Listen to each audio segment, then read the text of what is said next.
ಶ್ರೀ ಗುರು ರಾಘವೇಂದ್ರಾಯ ನಮಃ. ನಿತ್ಯಂ ಅಮ್ಮ ಮಗಳು ಯೂಟ್ಯೂಬ್ ಚಾನಲ್ಗೆ ಸ್ವಾಗತ. ಯಾರೆಲ್ಲ ಈ ವಿಡಿಯೋನ ನೋಡ್ತಿದ್ದೀರಾ ಅವ್ರಿಗೆಲ್ಲರಿಗೂ ನಾನು ನಮಸ್ಕಾರನ ತಿಳಿಸೋದಕ್ಕೆ ಇಷ್ಟಪಡ್ತೀನಿ. ಇವತ್ತಿನ ವಿಡಿಯೋದಲ್ಲಿ ರಾಯರ ಚರಿತ್ರೆ ಮುಂದುವರೆದ ಭಾಗನ ತಿಳಿಸ್ತಾ ಇದ್ದೀನಿ.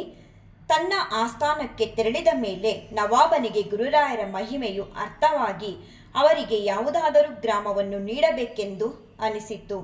ವೆಂಕಣ್ಣ ಪಂತನ ಮೂಲಕ ರಾಯರಿಗೆ ಎಷ್ಟು ಗ್ರಾಮಗಳು ಬೇಕು ಹಾಗೂ ಯಾವ ಗ್ರಾಮಗಳು ಬೇಕು ಎಂದು ತಿಳಿದು ಬಾ, ಅಷ್ಟನ್ನು ನಾನು ದಾನ ಮಾಡುತ್ತೇನೆಂದು ಹೇಳಿ ಕಳುಹಿಸಿದನು. ವೆಂಕಣ್ಣನು ಗುರುರಾಯರ ಬಳಿ ಆಗಮಿಸಿ, ನವಾಬನು ತಮ್ಮ ವಿಷಯದಲ್ಲಿ ಬಹಳ ಭಕ್ತಿಯನ್ನು ಹೊಂದಿದ್ದಾನೆ, ತಮಗೆ ಯಾವ ಗ್ರಾಮವನ್ನಾದರೂ ಕೊಡಲು ಸಿದ್ಧನಾಗಿದ್ದಾನೆ, ದಯವಿಟ್ಟು ತಾವು ಅಪ್ಪಣೆ ಮಾಡಬೇಕೆಂದು ಪ್ರಾರ್ಥಿಸಿದನು. ಆಗ ಗುರುರಾಯರು ವೆಂಕಣ್ಣನನ್ನು ಕುರಿತು ಹೀಗೆ ಹೇಳಿದರು. ವೆಂಕಣ್ಣನೇ, ಇದೆಲ್ಲವೂ ಕೇವಲ ಭಗವಂತನ ಚಿತ್ತದಂತೆ ನಡೆಯುತ್ತಿದೆ.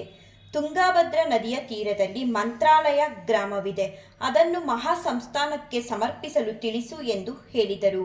ಆಗ ವೆಂಕಣ್ಣನು, ಗುರುರಾಯರೇ, ಅದಕ್ಕಿಂತಲೂ ವೈಭವೋಪೇತವಾದ ಬೇರೆ ಗ್ರಾಮಗಳು ಇರಬೇಕಾದರೆ ಮಂತ್ರಾಲಯ ಎಂಬ ಕುಗ್ರಾಮವನ್ನು ಏಕೆ ಕೇಳುತ್ತಿದ್ದೀರಿ ಎಂದು ಪ್ರಶ್ನಿಸಿದನು. ಆಗ ಗುರುಸಾರ್ವಭೌಮರು, ನಿನ್ನ ಮೂಲಕ ಮಂತ್ರಾಲಯ ಗ್ರಾಮವನ್ನು ಸ್ವೀಕರಿಸಲು ಭಗವಂತನು ಅಪೇಕ್ಷೆ ಪಟ್ಟಿದ್ದಾನೆ. ಈ ಮಂತ್ರಾಲಯ ಗ್ರಾಮದ ವೈಶಿಷ್ಟ್ಯವನ್ನು ಮುಂದೆ ತಿಳಿಸುತ್ತೇನೆ, ಇದನ್ನೇ ಕೊಡಲು ರಾಜನಿಗೆ ತಿಳಿಸು ಎಂದು ಹೇಳಿದಾಗ ರಾಯರ ಮಾತನ್ನು ಆಲಿಸಿ ವಿಸ್ಮಿತನಾದ ವೆಂಕಣ್ಣನು ಗುರುಚಿತ್ತವೆಂದು ತಿಳಿದು ನವಾಬನ ಅರಮನೆಗೆ ತೆರಳಿದನು. ಗುರುಗಳ ಅಭಿಪ್ರಾಯವನ್ನು ತಿಳಿಸಿದನು. ಆದರೆ ನವಾಬನು ಮಂತ್ರಾಲಯ ಗ್ರಾಮವನ್ನು ಈಗಾಗಲೇ ಕಾಜಿ ಸಾಹೇಬನಿಗೆ ಕೊಟ್ಟಿದ್ದನು. ಗುರುರಾಯರು ಇದೇ ಗ್ರಾಮವನ್ನು ಬಯಸುತ್ತಿದ್ದಾರೆ, ಏನು ಮಾಡಲಿ ಎಂಬ ಉಭಯ ಸಂಕಟದಲ್ಲಿ ಸಿಲುಕಿದನು. ಆಗ ವೆಂಕಣ್ಣ ಪಂತನು ನವಾಬನಿಗೆ ಹೀಗೆ ಸಲಹೆಯನ್ನು ನೀಡಿದನು.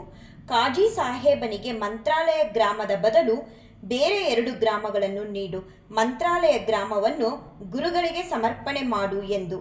ಹಾಗೆ ನವಾಬನು ಕಾಜಿ ಸಾಹೇಬನನ್ನು ಕರೆಯಿಸಿ ಎಲ್ಲ ವಿಚಾರಗಳನ್ನು ತಿಳಿಸಿ ಅವನಿಗೆ 1 ಗ್ರಾಮದ ಬದಲು 2 ಗ್ರಾಮಗಳನ್ನು ನೀಡಿ ಸಂತೋಷಪಡಿಸಿದನು.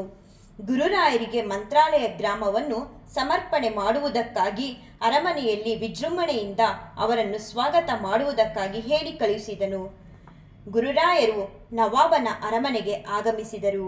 ವೆಂಕಣ್ಣ ಪಂತನ ಮೂಲಕ ಪಾದಪೂಜೆ ಮಾಡಿಸಿದನು ಹಾಗೂ ಮಂತ್ರಾಲಯ ಗ್ರಾಮವನ್ನು ಗುರುಗಳಿಗೆ ದಾನ ಮಾಡಿದನು. ಹೀಗೆ ಮಂತ್ರಾಲಯ ಗ್ರಾಮವು ಸಿದ್ದಿ ಮಸೂದ್ ಖಾನನಿಂದ ಮಂತ್ರಾಲಯ ಮಠಕ್ಕೆ ಪ್ರಾಪ್ತವಾಗಿದೆ. ಇವತ್ತು ರಾಯರ ಚರಿತ್ರೆನ ಇಲ್ಲಿಗೆ ನಿಲ್ಲಿಸಿರ್ತೀನಿ. ಇನ್ನು ಮುಂದೆ ಮಂತ್ರಾಲಯದ ಇತಿಹಾಸ ಅದನ್ನು ಇನ್ನೊಂದು ವಿಡಿಯೋ ಮೂಲಕ ತಿಳಿಸ್ತೀನಿ.